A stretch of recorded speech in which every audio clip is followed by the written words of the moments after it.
When it comes to any form of media, a vast majority of it is crap. Media is an art, and part of the point of art is working to improve your skills with your craft, as well as helping you understand yourself or something about the world in the process. When one of the key points of art is improving, you have to understand the entirety of art exists upon a foundation of crap, and working to build up from there. It is in the nature of time and reality for more people to start than they will reach the mythical finish line. It takes so much more effort to run a mile than it does taking one step, and because of this, there are a lot more people who start a skill, but significantly less few who really master their skill.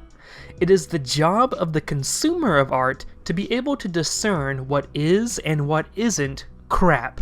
Even if it means shifting through loads and loads of crap, the fact of the matter is, for people like the discerning consumer, shifting through the bad is worth it when you find the diamond in the rough.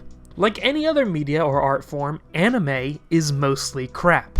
Piles and piles of cynical work coming from a country with a dying economy, but the need for expression can reach the sky with trash with stories made to catch an audience and just continue forever because the possibility of striking gold again is nearly impossible, and this prolonged longevity of the show will often be at its disadvantage the longer the show goes on, packed to the brim with filler that is appealing only to the casual viewer just tuning in or those who have simply grown so attached to certain characters they could spend years worth of watch time just to see that character do literally anything.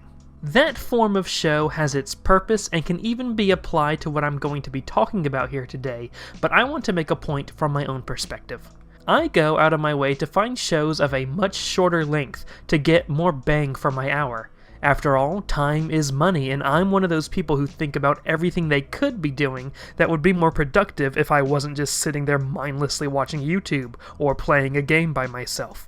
I can't bring myself to watch any anime longer than 25 episodes at the most, but if I do go beyond that, it has to be a very dense show. So now that I've limited my scope, I still have to shift through the crap like corporate light novel adaptation of the season, or a show with a read the manga ending, and this limits the range of shows I like to a much smaller portion. And then, every now and then, you do find that diamond in the rough. A show that exceeds all your expectations with lovable characters and a plot that explores interesting themes thoroughly, or in some cases even just well-written comedy that can have the same effect.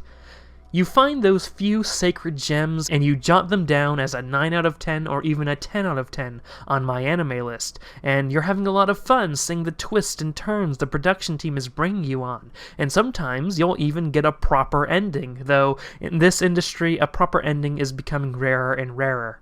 As you watch, the memory of having to shift through the crap of media falls further and further to the back of your mind, and things are great. And then it ends.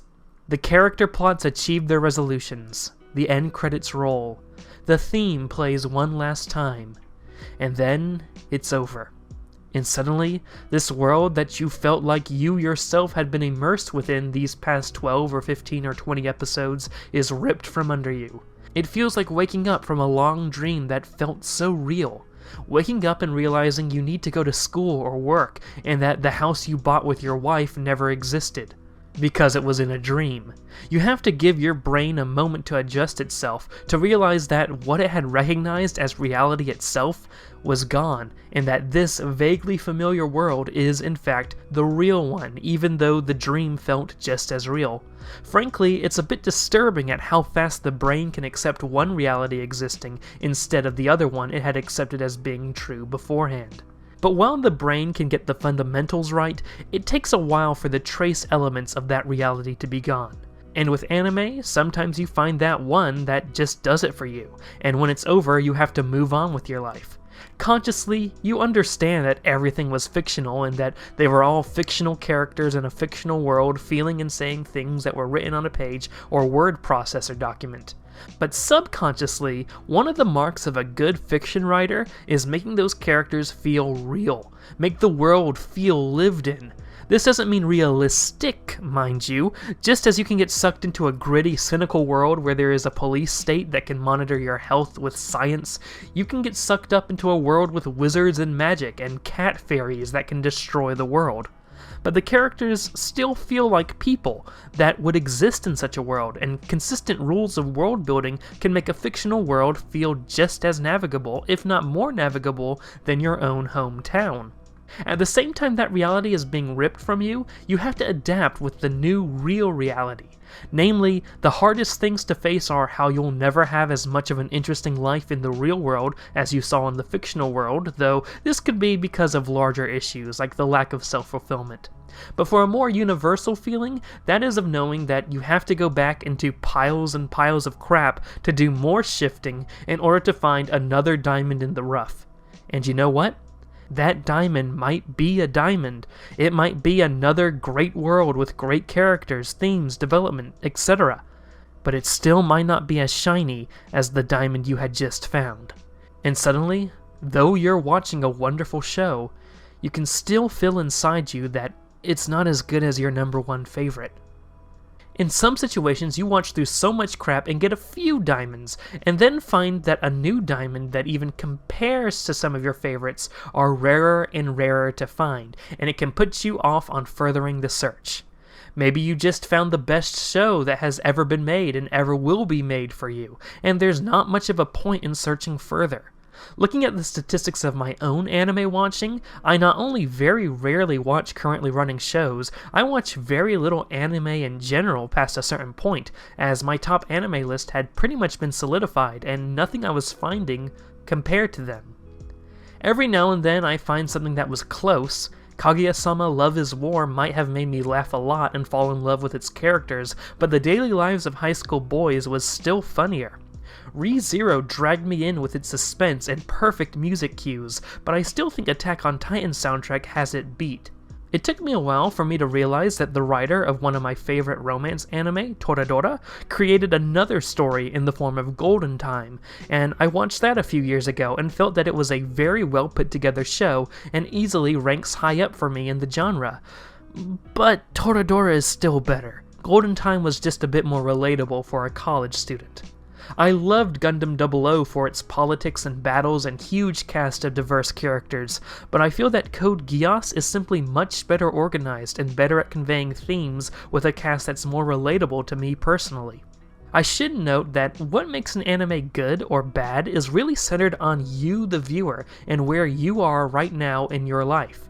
Sometimes an anime can be the perfect anime for you at where you are in your life right now with things more like relatable characters and interesting themes, but as time goes on and you change and the situation around you changes, theme and characters that never appealed to you before suddenly become the key reasons why you like certain shows. Regardless, the things I just described all feed into a concept I've seen called post-anime depression. The feeling as if nothing can compare to what you just watched, while accepting that you're back to your endless search for something good, all the while readjusting to having finished a world with nothing more to consume. There's nothing from that world for you to see for the first time, which is a different feeling than simply rewatching a show. Often, I find myself rewatching a show to try to capture the feelings of what I felt when I first saw the show, but in the end, it's the difference between looking at a photograph of you and being in that exact time and place when that photograph was taken. I haven't seen many people talking about post-anime depression or post-show depression, so I thought I'd just take a moment to reflect upon it in this video, and I hope you found anything I said relatable, as all anime fans continue our endless search for something good. Some of us end our search realizing that it will be in vain, but it's a struggle that comes with loving anime or even just fiction, as I felt similar feelings to books, comics, movies, or TV shows. But that's part of the feeling of being a fan, and this pain and emptiness we feel after ending a good show is the mark of great fiction. I suppose my only advice is to be glad that you got to enjoy and experience it for the first time, and enjoy shows you love to the fullest while watching it for the first time. Because you can't watch something for the first time a second time. And that's going to wrap up this video. Thank you so much for watching. My name is cmdrradix, and I talk about all sorts of nerdy stuff on this channel, including anime. So if you're interested, take a look around my channel, see if there's anything you like, and consider subscribing if you have not yet. If you want to support me, consider following me on social media, and if you want to support me further, then consider supporting me on Patreon to help see this channel continue. I also run a group channel with some of my friends called the Lazy Koalas. Go check out that channel, link in the description. And yeah, once more, thank you all so much for watching, and have a great day, ladies and gentlemen. Huge thanks to our patrons, including this month's $10 plus patron Josh Adkins. Check out the description for more patrons and more info about how you can receive a shout out here.